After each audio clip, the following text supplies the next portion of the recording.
The Georgia SoftWorks Business Tunnel allows you to make a secure connection over the public World Wide Web, more commonly known as the Internet. In order to secure this connection, the Business Tunnel communicates via the encrypted SSH protocol. The SSH protocol transmits, if operating according to standards, on port 22. To communicate over the Internet, the encrypted data sent using the SSH protocol is transmitted in the same manner any other communication protocol is transmitted. The encrypted SSH data packets are directed by routers that ensure that the information arrives at the intended destination. The Georgia SoftWorks Business Tunnel operates securely over the Internet. This requires special instructions for the SSH server's public-facing router. These special instructions are commonly known as port forwarding. Today, we will help Matt configure his company's router to port forward incoming Business Tunnel connections to an SSH server. To connect to an SSH server using the Georgia SoftWorks Business Tunnel over the public Internet, the Georgia SoftWorks Business Tunnel will connect with the public-facing IP address of the SSH server's router. This router will use our port forwarding instructions to send the encrypted data to the SSH server, where it can be safely unencrypted. No matter the brand or model of your SSH server's router, the requirements are uniform. First, assign a static IP address to the SSH server. Second, log on to your router's interface.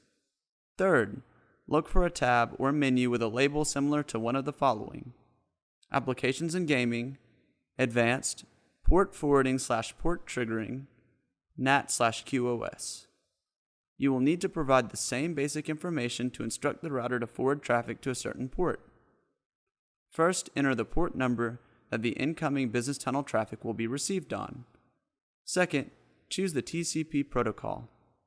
Third, enter the static IP address of the SSH server. Fourth, ensure this port forwarding rule is enabled.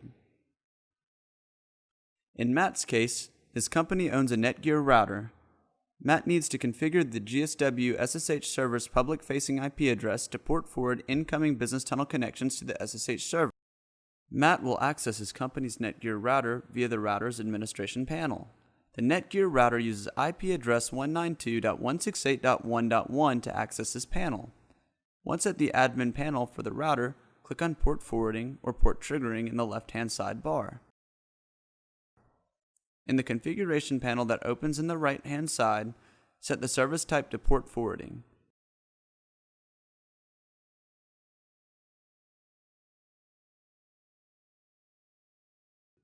Set the service type to TCP. Set the external starting port to port 22. Set the external ending port to port 22. Select the checkbox for Use the same port range for internal port. Select the SSH server that is going to receive the encrypted SSH data. The Netgear router presents a choice of currently connected devices and machines, along with the device or machine name.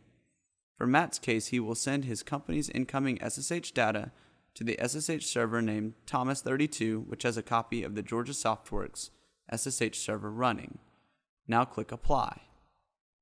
Now Matt's Netgear router will port forward all incoming data on port 22 to his company's SSH server Thomas32.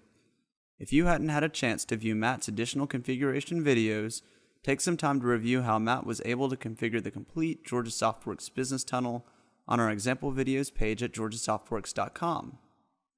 Thanks for watching, and we'll see you in the next video.